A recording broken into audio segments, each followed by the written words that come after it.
రామాంజనేయులు అంట ఆయన పేరు. కూర్చొని మాట్లాడుతుంటే కథ చెప్పాడండి ఆయన.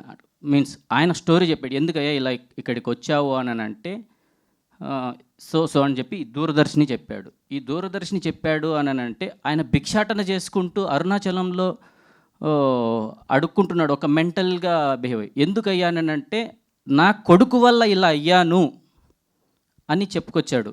కొడుకంటే ఎవరంటే ఈ సినిమాలో ఉన్న హీరో హరి. ఆ హీరో వల్ల అతను అయ్యాడు అని అనేసి అంటున్నారు. ఇప్పుడు ఇంకొకటి ఏంటంటే అండి, ముఖ్యంగా చెప్పాలి అని అంటే ఈ సినిమా చూసిన తర్వాత వంశీ నందిపాటి గారు అండ్ అశోక్ బన్రెడ్డి గారు ఇద్దరు ఈ సినిమాని సపోర్ట్ చేసి మీ వెనక మేముంటామని చెప్పి వాళ్ళే మాకు సపోర్ట్ చేస్తున్నారండి, వంశీ నందిపాటి గారు. సో ఇది ఎందుకు చెప్తున్నాను అని అంటే ఇది ఒక యథార్థ సంఘటనతో తీసిన సినిమా అండి. ఇంకొకటి అండి, సినిమా రిలీజ్ రోజు టికెట్తో పాటు ఒక కర్చీఫ్ కూడా 100% ఫ్రీగా ఇస్తున్నాం సార్.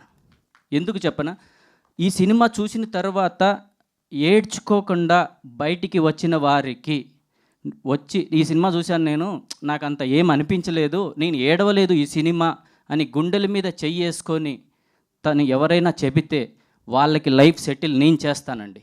ఎందుకు చెప్పనా, ఏడవకుండా ఎవరు రారు. మీరు కిందాక అడగచ్చు, నాన్న అడుక్కు తినడం ఏంటి, నాన్న ఆ అరుణాచలంలో పిచ్చోడుగా తిరగడం ఏంటి అని అంటే కొడుకు ఏమయ్యాడు, ఈ నాన్న ఇక్కడ ఎందుకు వచ్చాడు, కలిపింది దూరదర్శిని, దీనికి లింక్ ఏంటి అనేదే ఈ సినిమా.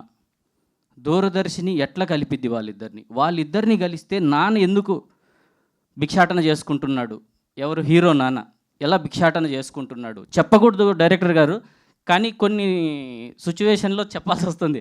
ఎందుకంటే ఇది అన్నట్టు ఒక 90s స్టోరీ చూపిస్తూనే మీకు ఉన్న ఇన్సిడెంట్ జరిగిన, నాకు మాట్లాడడానికి ఎక్కువ రాలేదండి, కానీ మాట్లాడాలనే నాకు కళ్ళల్లో నీళ్ళు వస్తున్నాయి. ఎందుకంటే ఆ సిచ్యువేషన్ అలా ఉంది.